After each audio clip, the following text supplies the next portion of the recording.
that kind of goes into one of my other questions. I'm not trying to change if you. No, go. Yeah, this kind of goes into one of my other questions. Like, so there's this hope, and hope was kind of rooted in that planting, sowing, and reaping culture, where it's like, I did this thing, and I know from experience that I can wait and hope for the thing that's going to come. Yeah. Well, and like in my life, and I feel like a lot of people in my shoes, there's like this, especially like turning 30 right now is just wild in life for me. It's like, hey, I have all these dreams, but I also have more responsibility than I've ever had in my life. Yeah. And I'm getting ready to start a family. I'm getting ready to propose. And it's like, how do I not neglect my responsibilities, but also don't let my responsibilities overshadow my dreams? So I see a lot of people my age giving up on their dreams to go live that 9 to 5. I got to provide, and they're just dead on the inside. Yeah. And I hate seeing that. But they're doing all the good things. Yeah. But so how do you balance responsibility and hope and dreams? Well, we'll keep the farming metaphor going here. The agricultural deals, like, I understand that one because I grew up there. So, because you believe in the harvest, because you can see in your mind these fields full of blowing wheat or corn or whatever it is you've harvested, you can see that, and you know it's coming because you know what sower man sows that. So that's a guarantee. So that makes working on the tractor palatable. It makes preparing the equipment it's going to take to do the harvest palatable. So all those little responsibilities, you see it in light of the big picture. And what you're describing are people who they have dreams, but they come back and they start working on the equipment, working on the stuff it's going to take to produce that. And finally, that becomes the goal. They lose the dream. And so it's like, I just get up every morning and go work on the tractor. Like, wow. And so if that's the way you see your vocation, or that's the way you see discipline in your kids, or that's the way you see dating your wife, or that's the way you see learning how to communicate better, and if you see that as the end, as the goal, it'll take all the joy away. Wow. But if you can keep in mind, no, we're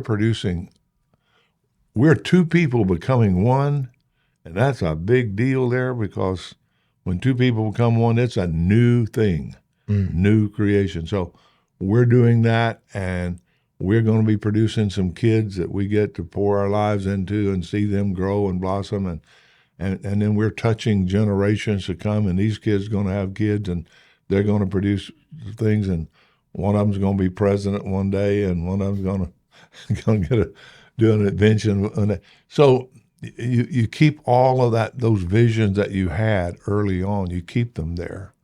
But you see what you're doing is the day-to-day thing that produces it. Believing that if you're faithful in a little, it produces much. Wow.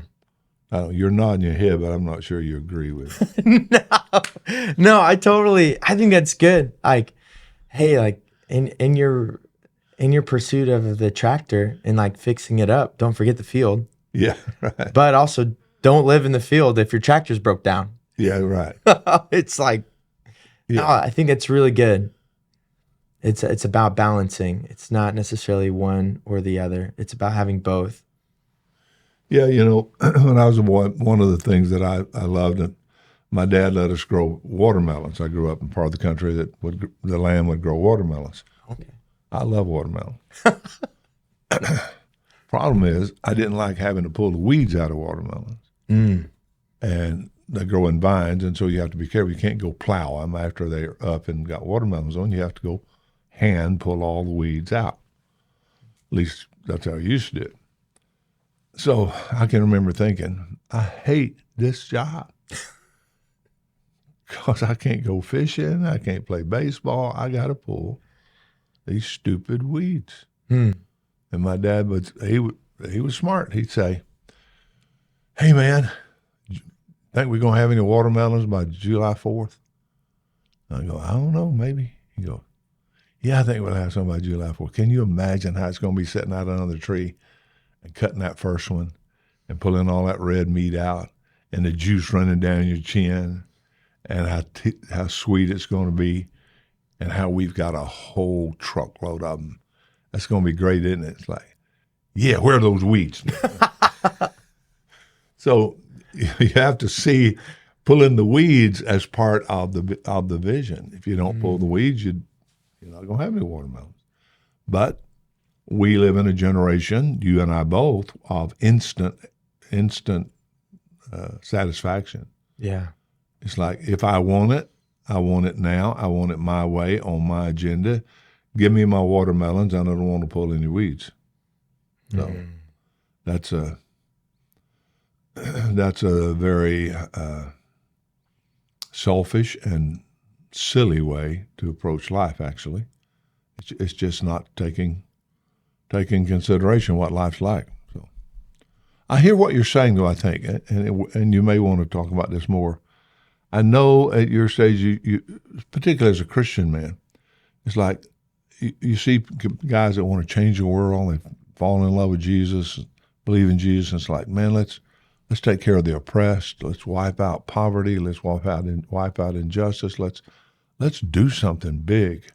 And then they get married, and then they're working from 8 to 5, and then they join the civic club, and pretty soon they just look like the average American who is bought in to go to church on Sunday for an hour and, maybe read your Bible a little bit and be a nice guy. And, and the guy that you knew in college or in high school that wanted to change the world, he didn't want to do anything. He just wants to survive. Yeah. That's exactly it. Yeah. So there's some things, though, that you'll learn as you go along that not to put a damper on that, because I think that's true. One of the things that I think is so sad is that we have produced a Christianity that is too tame. Yeah. Because the Christianity of the New Testament is not tame. Mm. I mean, it's radical. And not just Paul and Peter and the names, everybody. And it was so untamed and so raw, and it wasn't reckless, but it was risky. Wow. And it cost most of them their life. And it was important enough that they were willing to change everything for it. And what we've done, I think, is we've cut all the rough edges off of it to eliminate the persecution and the conflict. Mm. And we wind up with man's religion, which is what you're describing: boring, tame, and it doesn't change much. So yeah, there is that tension. I think my solution to that, though, Tallon, is this: I believe that in your inner man, God planted His Spirit. He's planted that seed. And that seed is the very Spirit of God. I can't make it do anything, but I can blow on it. I can through encouragement or providing you a place of safety, being your friend, of us doing things together, I can blow on that. And if that ignites and your heart is burning inside with a passionate love for Jesus, that love is going to find a way of making a difference in the world. Wow. And it may not be when you were 16 and you thought it was going to be some flowery way. It may be that you find yourself making a difference with some 10-year-olds somewhere that you've given your life to, or some orphans somewhere, or just some buddies somewhere. But you are, that passion is expressing itself in the field that you find yourself in now. Because at 30, you're in one field culturally and age-wise and whatever. At 50, you'll be in another field. In both of those, you can burn. You can flame. The passion can come. And you'll find ways of of doing it. So anyway, Man, that's so good.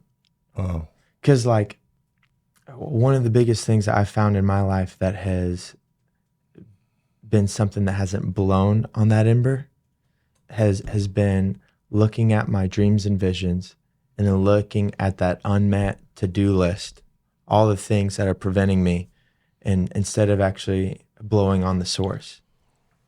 yeah, And I think there's something to that. I really do. I think we gotta, well, and like you said, kind of towards the beginning of our conversation, if I met with you and I wanted you to disciple me and you're like, well, I'm not going to tell you what to do because that would cheapen it. And I think sometimes we do the same thing with God.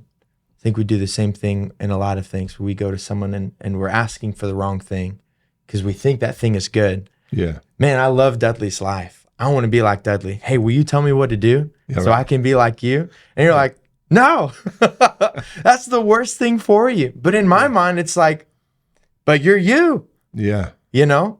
But the actual answer is, hey, God has put a portion of himself inside of you, Tallon. right. He didn't put my portion into you. Yes, He put exactly. his portion into you. So quit trying to copy my ember, that burning thing inside of my heart, because the wind has to be different. It's going to take something different to blow on yours. Yeah, And I think that's kind of what it goes to is quit trying to make a formula. yeah, And it comes down to knowing the person and authenticity and genuineness, I think, and love. So you can't fake true love. that's right. The true love has a fruit, and that fruit does not return void. Yeah, It doesn't matter who you are or what you're doing or what position or stage you are in life. If you love somebody in truth, yeah, that thing's always coming back. yeah, absolutely. Yeah, I think in our effort to put some structure to life, and structure is important, and that's one thing as we grow up, and from young boys to young men to older men, all through there you have to have structure for whatever life you have. Otherwise, the life will run out on the ground. Jesus said, if you pour wine into old wineskins, it'll burst the wineskins and the wine will run out and you'll lose the wine. Well, life without structure is like wine with no bottle to be in. And so we tend to rebel against the structure. Don't tell me what to do. I don't want boundaries. Don't give me any structure. Just let me be me. Well, that'll get pretty boring after a while, and it doesn't produce a lot of fruit, and it creates so people come along and they say, let's put some structure to your life. All right. So as a part of that structure, your daily structure, your monthly structure, whatever, let's give you some to-do list. Okay, here's some priorities. You need to do these. Get this done first, then you get this done, and get this done. Well, we all kind of like that. I mean, it kind of is like, I got my to-do list, and I'm not going to get it done, but at least I got my list, so I feel better, right? Yeah. But then that list becomes a lord over you. It becomes a demanding master. It's like, it's 5 o'clock in the afternoon. You're not halfway through your to-do list. You're a failure, Yeah. right? Yeah. So it's like, I don't want no more to-do list. Throw the to-do list away. I'm just going to live spontaneously. And then pretty soon you're like, oh man, life is boring, and I don't know what I'm not getting anything done. I can't pay my bills. Like, okay, back to the to-do list. Give me the to-do list. Yeah. So we go back and forth on that whole thing. Well, one of the ways to help that is to see that the way God has designed life is all decisions should be goal-oriented decisions. Not list-oriented decision. Man, that's good. That's good. I love your response. So if my goal is to get somewhere, then I need to make decisions to get there. Simple illustrations of that. We all know that. It's like, I was an athlete, sorta, high school and college. Enough to know this: if you want to get in the batting order, there's some decisions you got to make before it's time to play. You got to get your body in shape. You've got to learn the skills. You got to learn to throw. You got to learn to catch. You got to learn to hit. You got to learn to play as a team. There's certain decisions you have to make. That means there's other things. There's decisions that mean you have to eliminate things. I can't eat ice cream all day and still be in shape to play baseball tonight. So I eliminate that. And I can't go to the movie. Well, nobody goes to movies anymore. That's a terrible illustration. I can't hang out with my friends all night if I'm going to make A's in school. Okay, why should I make A's? Who cares? Well, hopefully that's some kind of reflection that you might be learning something. Well, why do I want to learn anything? Well, if I learn something, I might be useful in a skill somewhere, and I might be useful in a vocation. Well, why does anybody want to be useful in a vocation? Because I had a dream to make a difference in the world and that I'm important and whatever. So all of my decisions are goal-oriented. And if I make a goal-oriented decision, then it's right. The decision is right and wrong, not because it's on the list or not on the list. Did it help me reach my goal? Yeah. Early days, you're starting to be interested in the girls and all that. And of course, you're getting attractive and you start wearing deodorant. Yeah. Have you started? Yeah. Actually, it's kind of recent. No. I was going to say, maybe that's the reason you're being a little tardy on this proposal, man. So, but anyway, then the affection comes along, sexual stuff, you're kind of attracted, and it's like, and so Christian boys will ask, okay, how far is too far? Oh, yeah. Oh, yeah, big question, right? Oh, yeah. How far is too far? Meaning, what can I do? Get away with it. Yeah. Well, but that's not the question. The question is, what do you want to produce? What kind of relationship do you want to have? Wow. And then that determines how far is too far. If you go to your pastor and go, how far is too far? He's like, don't kiss. I read an article today where a couple in their 30s had been married before, but now they were getting married. And they made the decision not to kiss until they got married. And they were debating, is that good or not? Well, I don't know. What's your goal? So if your goal is to have a relationship where you trust each other and whatever, then it'll affect, and not everybody's will be exactly the same. I mean, there's certain things that are absolute. You don't need to be sleeping together and stuff like that. But other things they're determined by your goal. Is it okay to have a bowl of ice cream? Maybe. What's your goal? What's your goal? Yeah.